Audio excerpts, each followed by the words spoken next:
आदाब, सत श्री अकाल, जय हिंद। दोस्तों, मुझे शिशिर इछारिया कहते हैं और मैं भी आप ही की तरह एक आम रेल कर्मचारी हूं और वर्तमान में पश्चिम मध्य रेलवे में काम करता हूं। मैं भी आप ही की तरह रेलवे में हो रहे निजीकरण से चिंतित हूं। हमारी रेलवे में काम करने वाली यूनियन AIRF NFIR और मेरी जोनल रेलवे में काम करने वाली यूनियन WCRU WCRMS से हम सवाल पूछते हैं कि ये निजीकरण क्यों हो रहा है और आप लोग इसे होने क्यों दे रहे हैं, पर जवाब कुछ मिलता नहीं है दोस्तों। तो हमने सोचा क्यों ना हम जवाब खुद ही तलाश लें। तो दोस्तों, मैं स्वागत करता हूं पश्चिम मध्य रेलवे कर्मचारी परिषद भोपाल मंडल की सीरीज दिमाग खोल AIRF NFIR की पोल खोल कार्यक्रम में। दोस्तों, इस वीडियो में AIRF NFIR से रेलवे में दोनों यूनियन को संबोधित करूंगा। हम जानते हैं कि इनसे संबंधित यूनियन हर जोनल रेल में अलग अलग नाम से काम करती हैं। मेरा मतलब है, अगर मैं AIRF NFIR बोल रहा हूँ तो मेरा तात्पर्य मेरी पश्चिम मध्य रेलवे जोन में WCRU WCRMS से भी है और विभिन्न जोन में अलग अलग जोनल यूनियन से रहेगा। दोस्तों, आज हम इस वीडियो में रेलवे में हो रहे निजीकरण की समस्या के संबंध में आपसे कुछ बात करेंगे और रेलवे में निजीकरण का विरोध कर रही ये दोनों यूनियन AIRF NFIR और पश्चिम मध्य रेलवे में WCRU WCRMS की आज हम पोल खोलेंगे। दोनों यूनियन के नेता किस तरह से निजीकरण को रोकने के बहाने अपनी दुकान चला रहे हैं, आपसे जबरदस्ती चंदा वसूल कर अपने रिटायर्ड नेता और उनके निकम्मे बच्चों का घर चला रहे हैं। इस संबंध में आज इन दोनों यूनियन की हम पोल खोलेंगे। दोस्तों, ये तो हम सभी जानते हैं कि रेलवे में निजीकरण के आने से हमारी नौकरी पर भी खतरा बन गया है और साथ में भविष्य में भी रेलवे में नौकरी निजीकरण की वजह से समाप्त हो जाएंगी। आप लोगों को दोस्तों आश्चर्य होगा जानकर कि निजीकरण में रोकने का दायित्व हमारी दोनों रेलवे की यूनियन AIRF NFIR की ऊपर ही है, जिनको आप चुनकर मान्यता देते हैं। इसी बात का ये लोग आपसे चंदा लेते हैं, आपसे वोट लेते हैं और ये कहते हैं कि यह आपके कर्मचारियों की हित की रक्षा करेंगे। पर दोस्तों, ऐसा हो नहीं रहा है, क्योंकि दोस्तों आप देख रहे हैं कि रेलवे में लगातार निजीकरण हो रहा है। यकीन मानिए, ये निजीकरण AIRF NFIR दोनों यूनियन की मिली भगत से हो रहा है।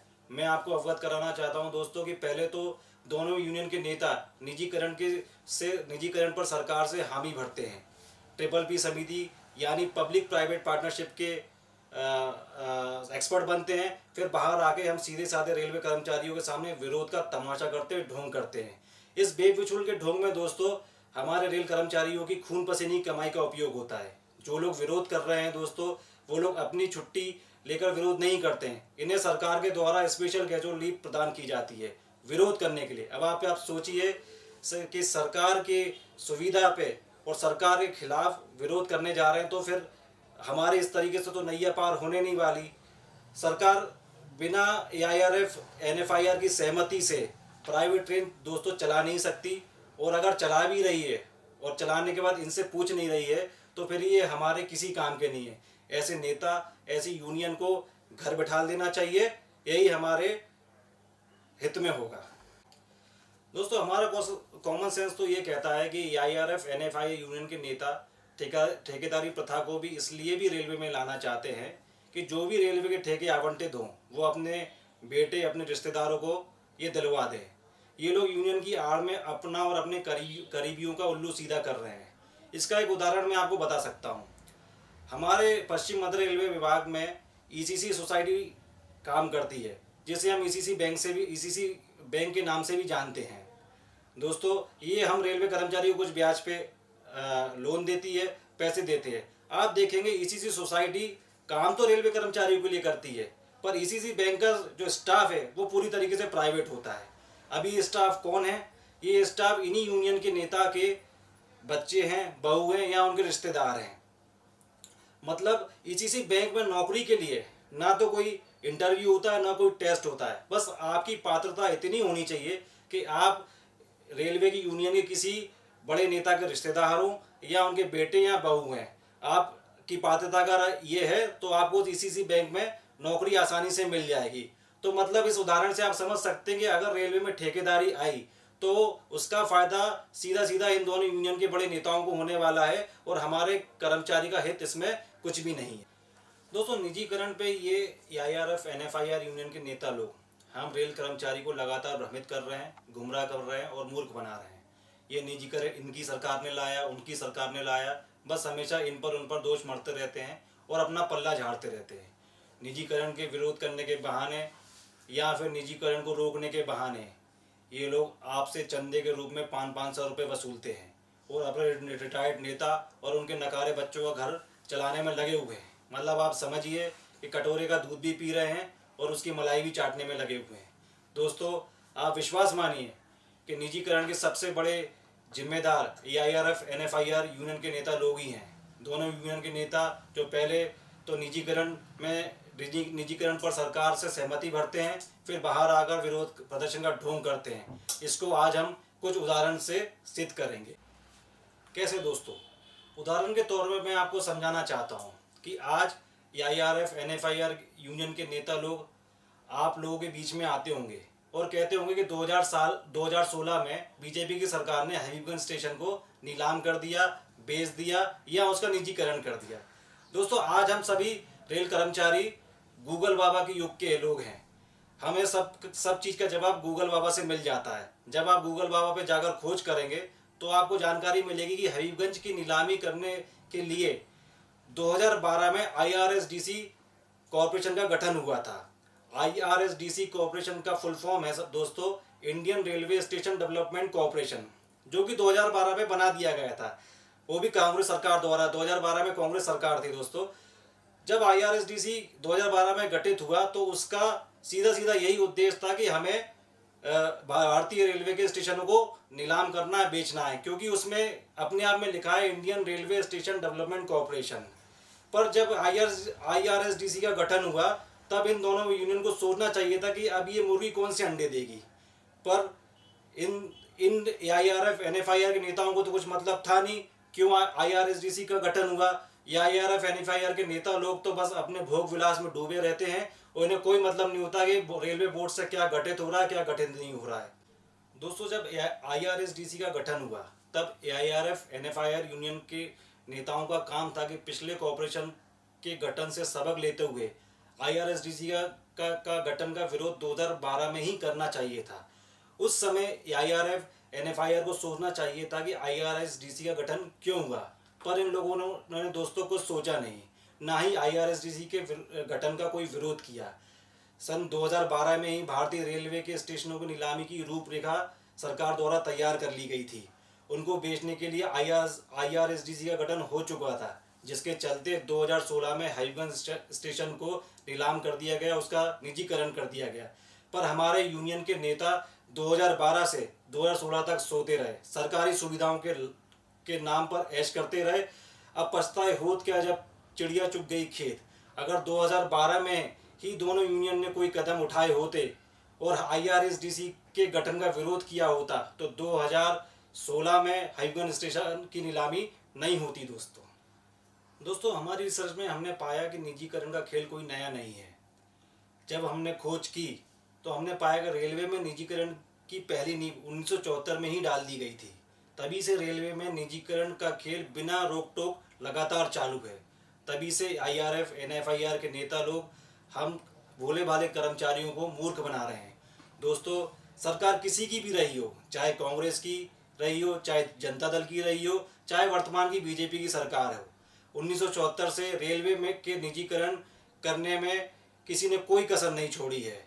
बस दुख इस बात का है कि रेलवे जब से निजीकरण का ये खेल रेलवे में चल रहा है तब से हमारे यूनियन के नेता AIRF NFIR के नेता सिर्फ मुख दर्शक बने हुए हैं। ये लोग यूनियन की आड़ में सिर्फ अपना स्वार्थ सिद्ध करने में लगे हुए हैं। वर्तमान में ये केंद्र सरकार पर दोष मढ़ते रहते हैं और अपना पल्ला झाड़ते रहते हैं और अपना उल्लू सीधा करने में लगे हुए हैं। अभी आपके स्क्रीन पर रेलवे के निजीकरण कब कब हुआ, कब कब कौन से कॉरपोरेशन गठित हुए, उस समय किनकी सरकार थी, इसका एक विश्लेषण हम करेंगे। दोस्तों, आपकी स्क्रीन पर एक विश्लेषण दिखाई दे रहा होगा जिसमें आप देखेंगे कि रेलवे में निजीकरण का सबसे पहली नींव 1974 में डाली और RITES नाम की एक संस्था का गठन हुआ 1974 में। दोस्तों, कांग्रेस की सरकार थी और हमारे AIRF NFIR ही रेलवे में मान्यता प्राप्त यूनियन थी। दूसरा दोस्तों गठन हुआ इरकॉन का, 1976 का साल था, कांग्रेस की सरकार थी और AIRF NFIR की NFIR ही मान्यता में थी। तीसरा गठन हुआ हमारा क्रिस का, centre for information railway information system. 1986 में इसका गठन हुआ। ये भी एक कॉरपोरेशन बना रेलवे में और कांग्रेस की सरकार ने बनाया, पर AIRF NFIR ही मान्यता में थी। इसी तरीके से आएंगे दोस्तों 1987 में IRFC का गठन हुआ जो जनता दल ने किया। फिर 1989 में कॉनकोर का गठन हुआ, वो भी जनता दल ने किया, जनता दल की सरकार थी और AIRF NFIR तब भी हमारी मान्यता में थी। ऐसे ही चलते चलते आप देखेंगे कि सारी कंपनियों का गठन रेलवे में होता गया। भाजपा की सरकार जब आई 2000 में तो उन्होंने सबसे पहले रेलटेल बनाई, तब भी सरकारें तो बदल गई पर AIRF NFIR हमारी मान्यता में बनी रही। फिर RVNL का गठन हुआ 2003 में, भाजपा की सरकार थी, AIRF NFIR हमारी मान्यता में थी। कांग्रेस की सरकार आई, भाजपा की सरकार चली गई, 2006 में रेल लैंड डेवलपमेंट अथॉरिटी बन गया। उसका रेल लैंड डेवलपमेंट अथॉरिटी नाम से एक संस्थान का निगमीकरण हो गया, रेलवे में वो संस्था काम करने लगी। तब कांग्रेस की सरकार थी, AIRF NFIR तब भी हमारे मान्यता में थे। और आखिरी में IRSDC 2012 में आखिरी जो कॉरपोरेशन बना 2012 में कांग्रेस की सरकार थी और AIRF NFIR हमारी मान्यता में थी। आप देख रहे हैं 1974 से लेके 2012 तक सरकारें बदलती रही, सरकार आई गई, सबने कोई कसर नहीं छोड़ी हमारे रेलवे का निजीकरण करने पर। हमारी एक दोनों यूनियन जो थी AIRF NFIR ये मूक दर्शक बनी रही। 1974 से रेल का निजीकरण निगमीकरण बिना किसी विरोध के किया जाता रहा और ये लोग मूक दर्शक बने रहे, इन्होंने कोई कदम नहीं उठाए। दोस्तों हमें तो हमारी यूनियन ने लूटा, सरकारों में कहाँ दम था, मेरी कश्ती वहाँ डूबी जहाँ पानी कम था।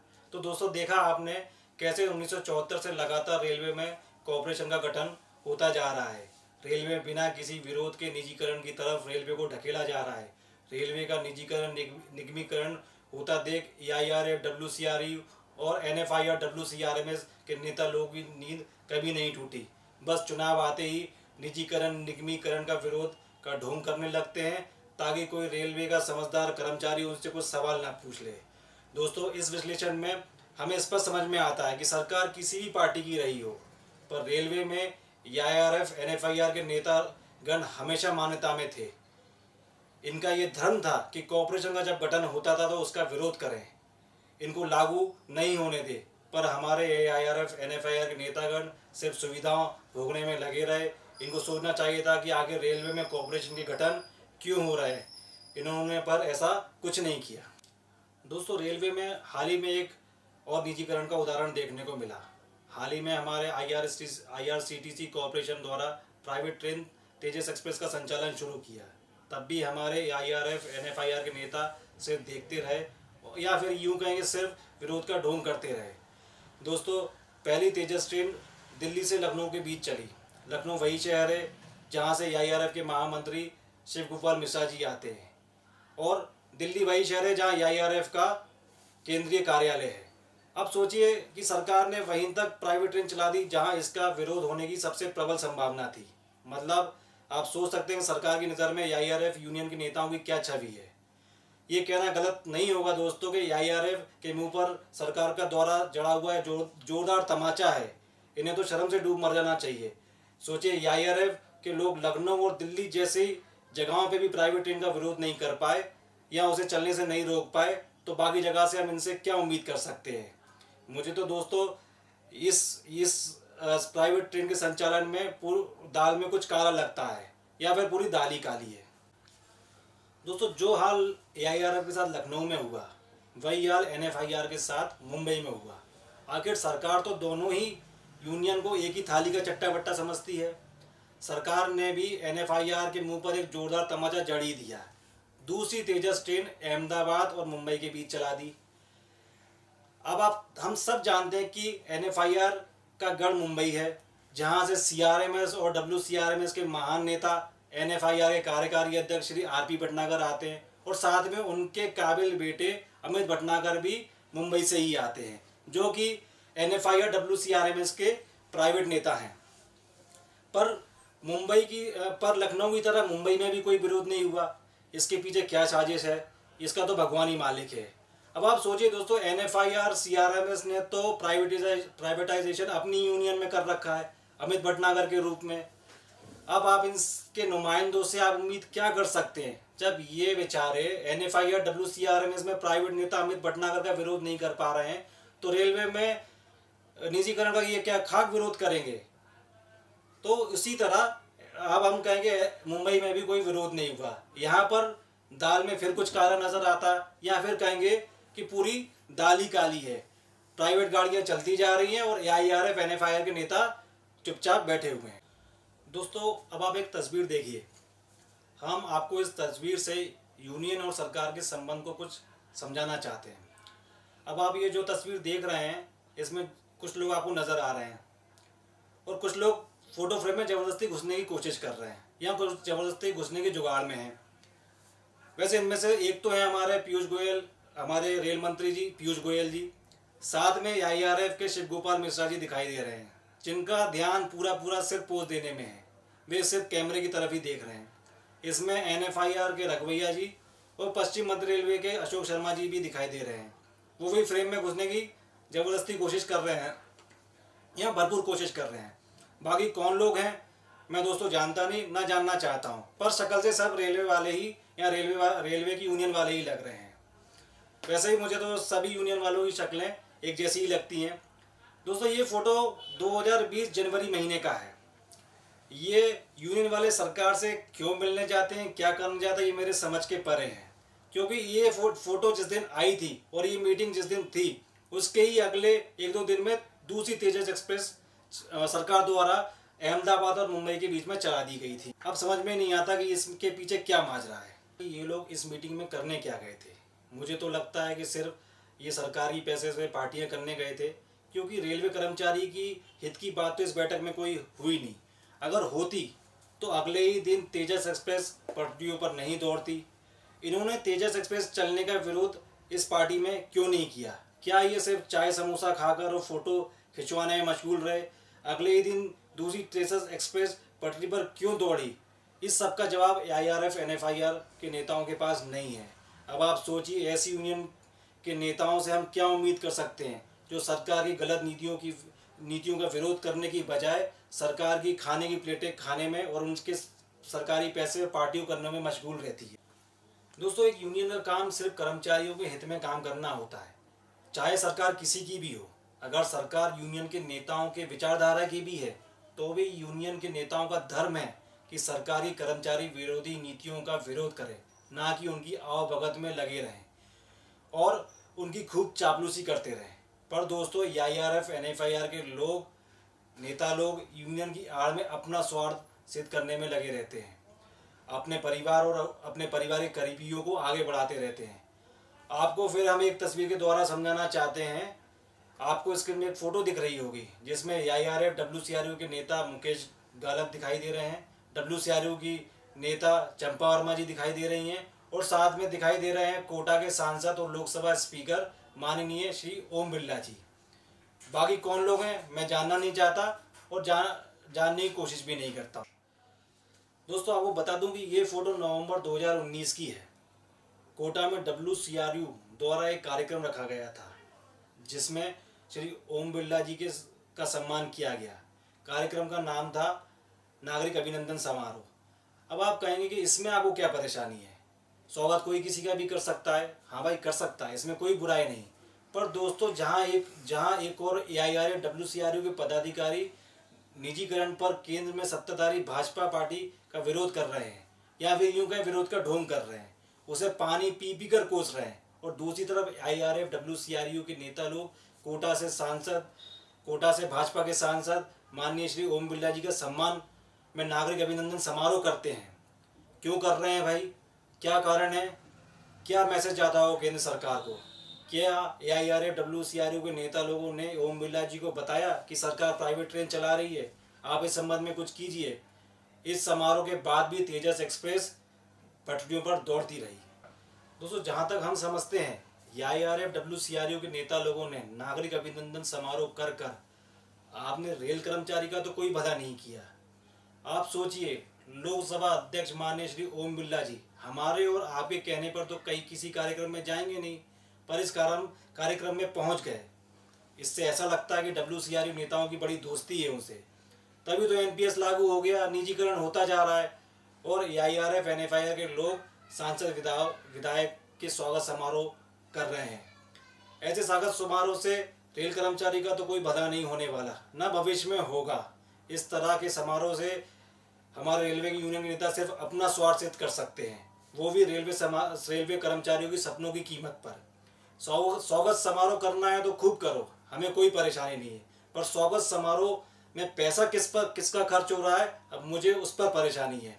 ये समारोह किसी के निजी पैसे से नहीं हुआ होगा। इसमें रेल कर्मचारी से ज़बरदस्ती वसूले गए 500 रुपये से ये समारोह किया गया होगा। अब आप सोच सकते हैं कि हमारा और आपका पैसा किस उद्देश्य से लिया जा रहा है और ऐसे यूनियन के नेताओं में हमारे रेल कर्मचारियों का भविष्य कितना सुरक्षित है। चलिए दोस्तों, अब हम आगे बढ़ते हैं अगली खबर की तरफ, जहां लिखा है मोदी की रहते रेल का निगमीकरण नहीं होगा। दोस्तों, ऐसा कहना मेरा नहीं है, ऐसा कहना है एआईआरएफ के महामंत्री श्री शिव गोपाल मिश्रा जी का। ये मैं नहीं कह रहा, ऐसा एक अखबार में लिखा मैंने पाया था। अब धुआं तो वहीं उठेगा जहां आग लगेगी। अब एआईआरएफ एनएफआईआर के नेताओं का दोगलापन देखिए, कितने शातिर हैं। जब आप कह रहे हैं कि मोदी के रहते निजीकरण नहीं होगा तो निजीकरण क्यों हो रहा है, आप क्यों होने दे रहे हैं, ये शिव गोपाल मिश्रा जी से पूछना चाहिए। पहले इनके नेता निजीकरण पर सरकार के साथ हामी भरते हैं, फिर बाहर आकर इनके नुमाइंदे रेल कर्मचारियों को गुमराह कर धरना प्रदर्शन करते हैं। कमाल का दोगलापन है इन लोगों का। दोस्तों, जब हमने अपनी खोज की कि क्या कारण है रेलवे में निजीकरण लागू होने का, क्यों एनपीएस इतनी आसानी से रेलवे में लागू हो गया, जब इसकी जांच पड़ताल की तो हम भूतकाल में पहुंच गए, जहां हमने इतिहास के पन्नों को खंगाला तो हमारी मुलाकात महान नेता श्री जॉर्ज फर्नांडिस से हुई। आपने देखा कि श्री जॉर्ज फर्नांडिस एआईआरएफ के चीफ थे और आगे चलकर देश के रक्षा मंत्री बने थे। बस यहीं से एआईआरएफ एनएफआईआर के वर्तमान नेताओं का लक्ष्य मुझे समझ में आ गया। इनकी राजनीतिक सपने मुझे समझ में आ गए। ये सब सांसद विधायक बनना चाहते हैं। अब इन नक्कारों को कैसे समझाएं कि सिर्फ सरकार की चापलूसी से कोई आदमी महान नहीं बन सकता।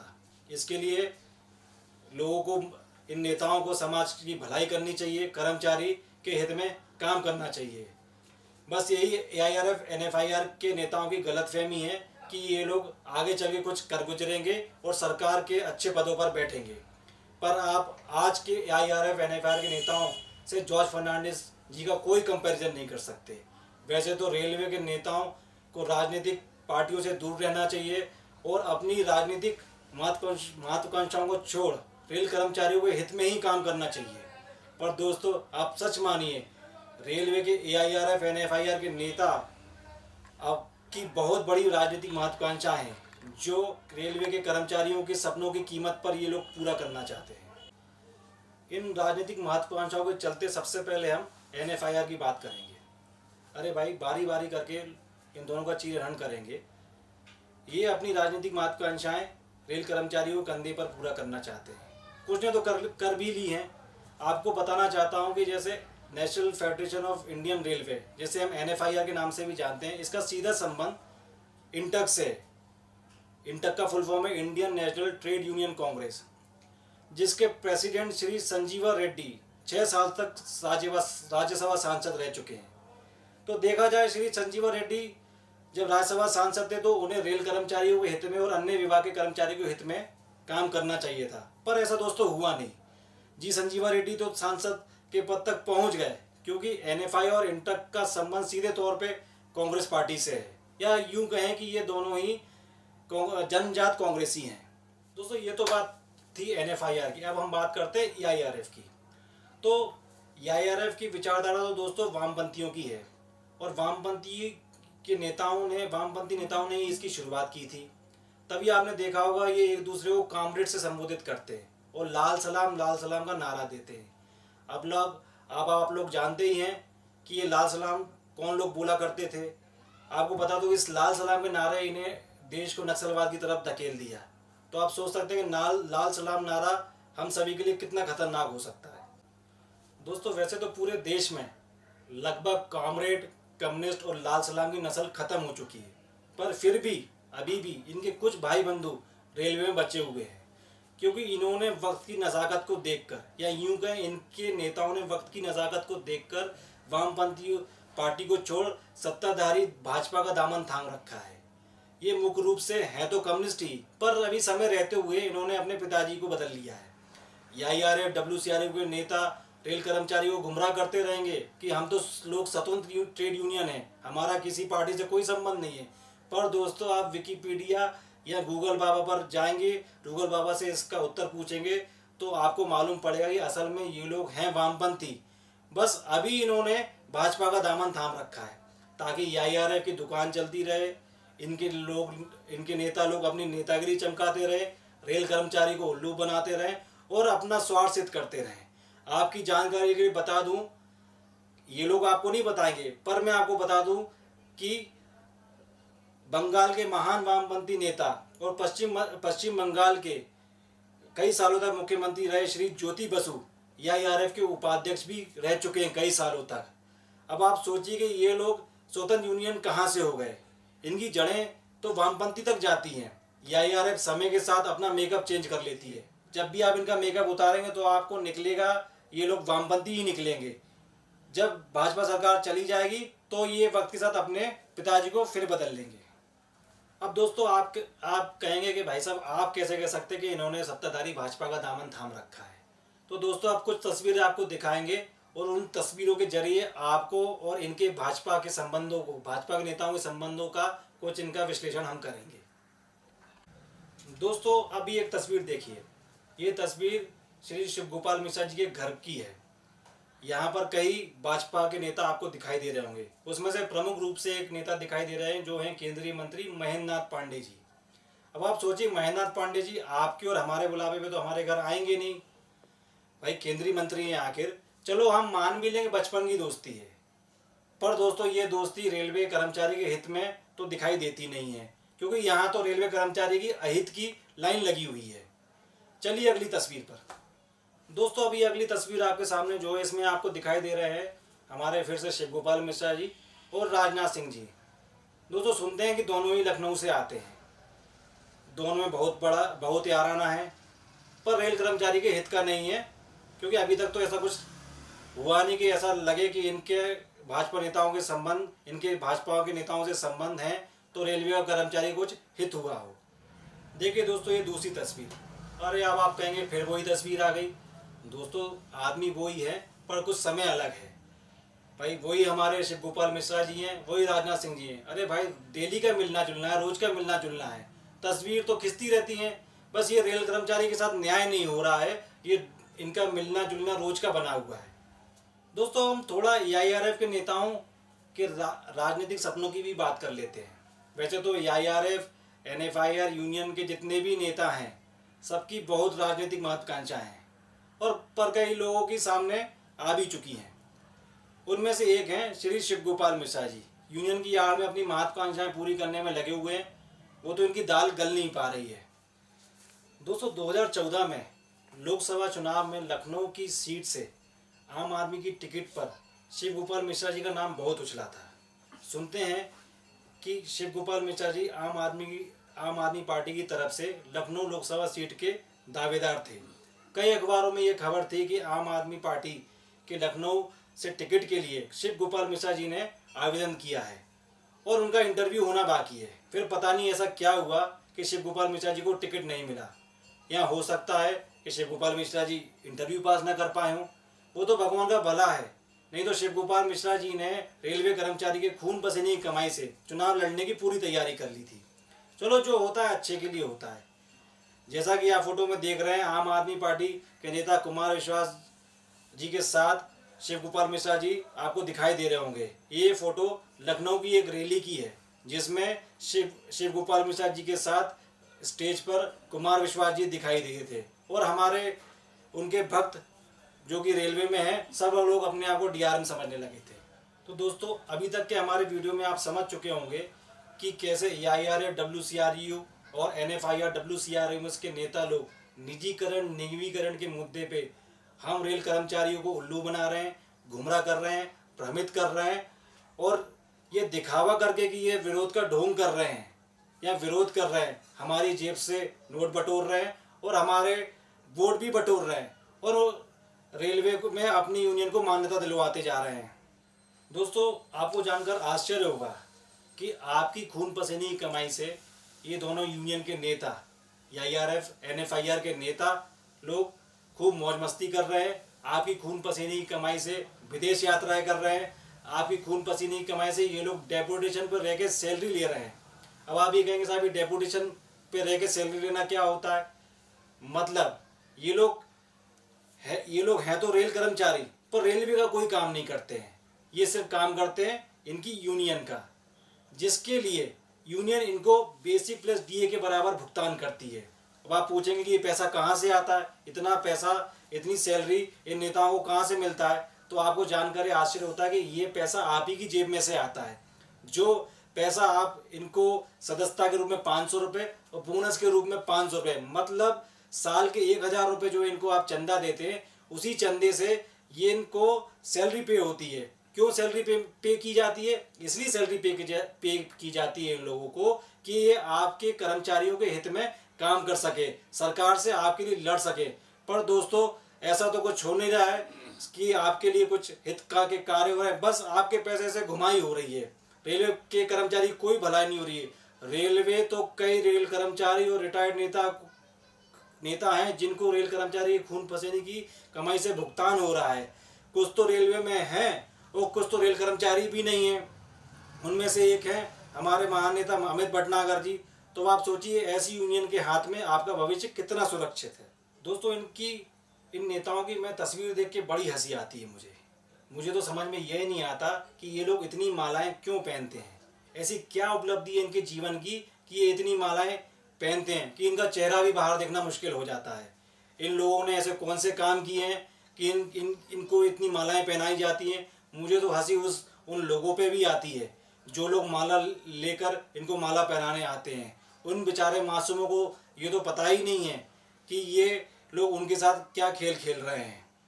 तो दोस्तों, इस वीडियो तक अभी तक मैंने आपको कोशिश की कि हमारे रेलवे में निजीकरण निगमीकरण के क्या कारण है, क्यों लगातार निजीकरण और निगमीकरण होता जा रहा है। तो आखिरी में चलते चलते दोस्तों, सावधान रहिए, सतर्क रहिए और अपना ध्यान रखिए, क्योंकि AIRF NFIR के नेता किसी भी रूप में आपको ठगने आ सकते हैं। आप सभी से निवेदन है, इन दोनों यूनियन का बहिष्कार करें। इनको ना तो वोट दें ना तो नोट दें। इनको अपनी मेहनत से कमाकर खाने पर मजबूर कीजिए। बहुत बहुत धन्यवाद दोस्तों। जय हिंद, जय भारत।